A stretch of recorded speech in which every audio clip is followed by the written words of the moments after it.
Jurgens, I think, a European affairs analyst. He joins us from Didim in Turkey. All right, Klaus, it's hard to believe that things could really erupt, and people are talking about potential violence here over the issue of license plates. And we heard that same sentiment, for example, from the Kosovo ambassador, the former, to the United States. That has it really come to this? Very good day to you, Michelle. Indeed. Now, I have 3 points I briefly want to make. First of all, I think it is only on the surface about ID cards and car license plates. Now, with the delay of 48 hours, there's a much wider underlying discontent amongst the Serbian minority in what they perceive as, of course, majority Albanian Kosovo. Now, the trouble here is it is not unusual for minorities to happily live in other countries. I just this morning asked myself, think about Belgium. If the German minority now would refuse to have ID cards and number license plates issued by the Belgian authorities in the eastern part of Belgium, I think this is a topic which should immediately be brought to a halt.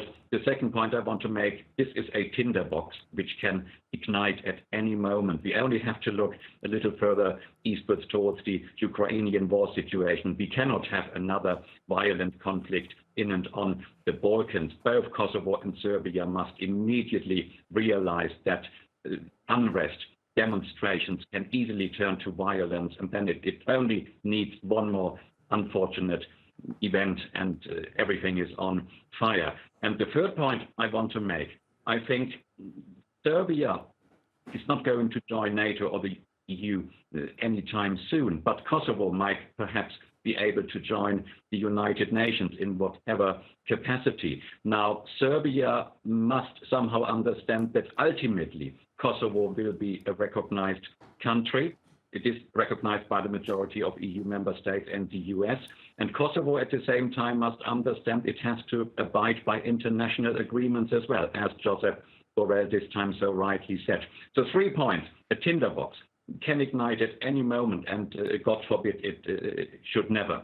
Secondly, ID cards and car license number plates are the surface phenomenon and not the underlying tension. And the third point, both sides must understand one day there should and will probably be a fully recognized Kosovo living in peace, in harmony with neighboring Serbia. Yeah, all excellent points. But, you had to bring up the fact that it's required for Kosovars who live in Serbia to use Serbian license plates.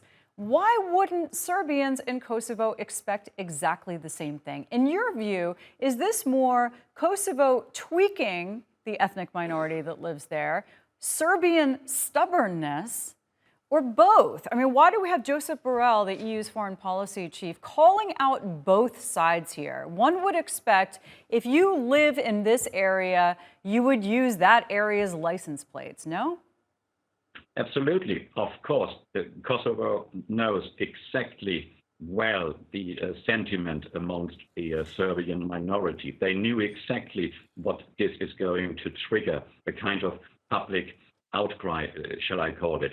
So yes, this was planned. I wouldn't call it a master plan. I would call it a big mistake. But at the same time, the Serbians who live in Kosovo must simply accept the fact they are in Kosovo.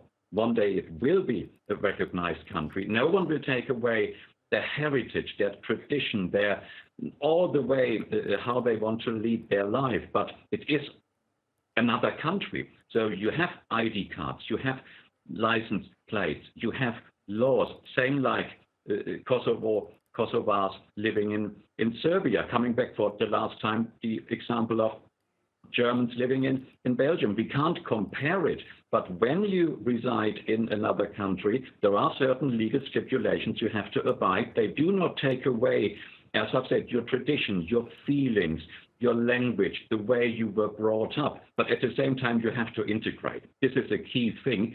And I can't stress enough the danger. No one would have expected what is going on in Ukraine at the moment. Right. We should not even think about what, as I said, one unfortunate incident, one so unfortunate fatality during a violent demonstration on either side, and the situation would escalate.